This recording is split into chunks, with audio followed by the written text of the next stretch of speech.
Hello everyone, welcome to the class of Core Java, and today in our lesson number 14 we are going to learn about overloading. In Java you can overload the method as well as you can overload the constructor. So what basically is overloading? Overloading means any method with a specific name can exist in different form. That means it can execute different set of instruction. So with a practical example we can see this, right?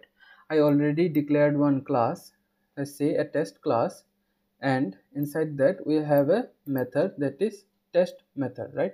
And one main class we already have as usual, so nothing different here. Let's see what happens when I call using this test object. I'll call this test method, right? What will happen? It will simply print this output, right? It will simply print this output. But by overloading, what I mean is, by overloading you can have the same method name, right? You can have the same method name. Right now it's throwing one error. Why? I said the method can have the same name in overloading, but it's throwing error. Why? So it can be explained by this. You need to pass some argument. By that what I mean is, one method can exist in different form, can execute different set of instruction, but there must be some differentiating factor between them. That means when the object calls this method, that at that time one differentiating factor should be there. So what is the case of this, right?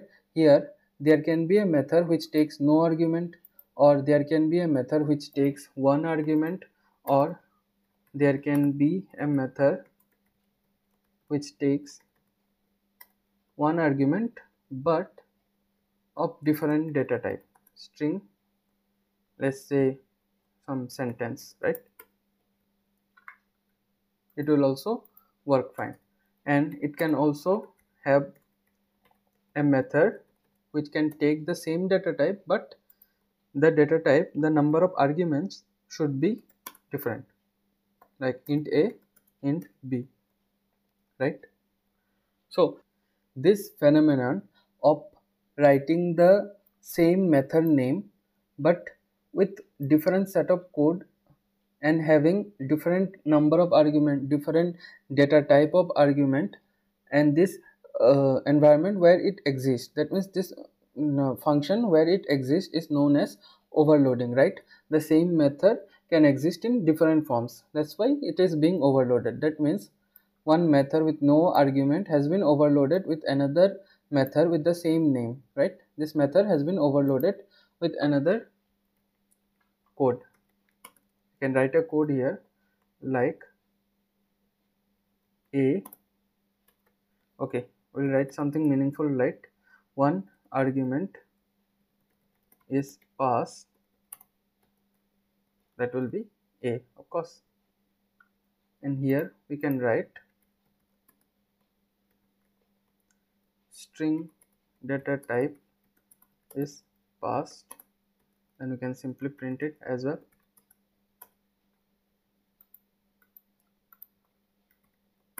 Here we can write like, okay,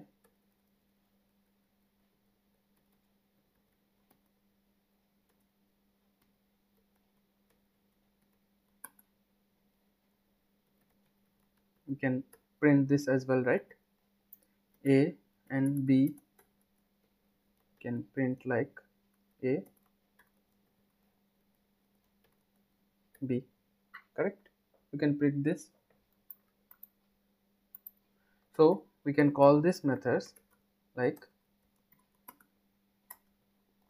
we can give some number, then we can give some string test, then we can give two different numbers, right? Two integer, two arguments.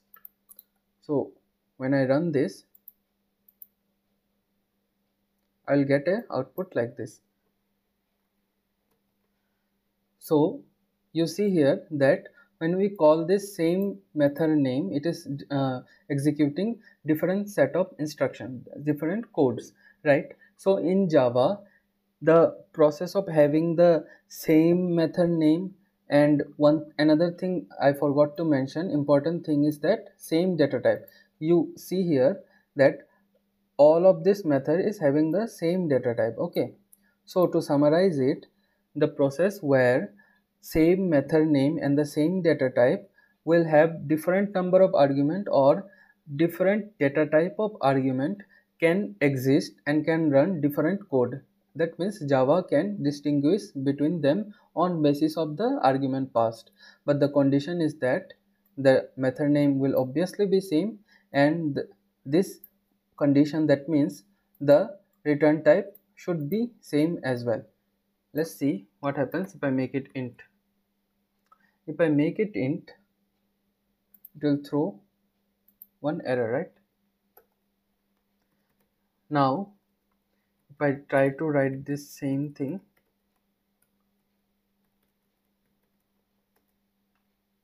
there will be error. See, rename the method. That means this overloading will only support with the same data type. See, if the, one second, I'll just comment it out so that we can understand this better. If the arguments are different, then Java is able to distinguish between them. But see what happens here. You cannot distinguish on the basis of return type. So here, this is also not taking any argument. This is also not taking any argument. So what happens here? Java is throwing error because when we call this method, it cannot decide which set of instruction to call. For example, I'm running something else here, right? I'm printing this is second, right? So Java cannot decide which method to call in this case. So this method, this process is of different data type, different return type is not supported in method overloading. So to repeat it again, it should have different argument, different data type of argument to support this process of overloading, right? And if you want to have different return type, then you cannot have the same type of argument, right? But it can exist in different forms, right? It can exist in different forms. Coming to our next subtopic, that is constructor overloading. This will also be very similar to method overloading. We'll take our previous example. So taking our code from our previous example, we have a box class. It will have height, length and width, right? So one thing you may have noticed that when we declare it with the default constructor, it is throwing some error. Why is that? Because that is happening because now we have a constructor that is taking parameters, right? That is taking argument. But this error can be bypassed by simply writing this simple code, right? That means whenever we create one object of this class, it will call this default constructor. It may not do anything, but it will call this and we will be able to successfully create one object, right? Now if we correlate this code, if you correlate this code with our method overloading, you will notice that it's the same case, right? It's not taking argument, it is taking one argument or any number of argument. Here also is the same case. Box is not taking argument, but the another constructor that we have is taking 3 argument. So this is also similar to the method overloading. The concept is same.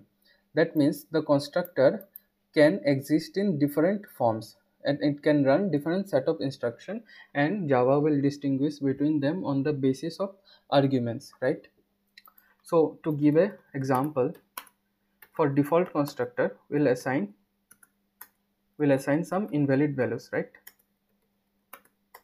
We'll make it -1, right? And another constructor we can have that will be for our cube, right? For cube case, let's say it's length, then make it height equals to length, because all three will be same for a cube, and it will be length, right? It will be equal to the length. So here, if I call this with the default constructor and run this, I'll get -1 is the invalid value, right? The default will be invalid values. Now if I put some arguments inside this like this, then our volume will come something like 10,000, right? So another case is I will simply pass one argument. In that case I will get 125. That means our constructor can exist in different forms and it is distinguished on the basis of the argument that is passed, right? So relating this to our method overloading, constructor overloading is a case where the constructor, that is the class name, obviously it will have the class name as we discussed in our previous lesson. It will have the same name as the class name and it will take different argument type, and return type we do not have to worry because constructor by default will always return the class only, right? It will initialize the object with that class, right, of that class.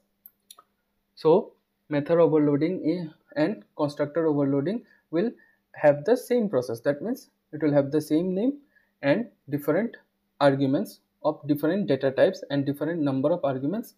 With that, Java will distinguish between your constructor. So hope you understood what is method overloading and what is constructor overloading.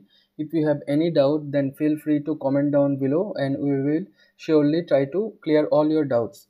Don't forget to like and share with your friends whoever is interested in learning about core Java, and thank you for attending our class. See you in the next class.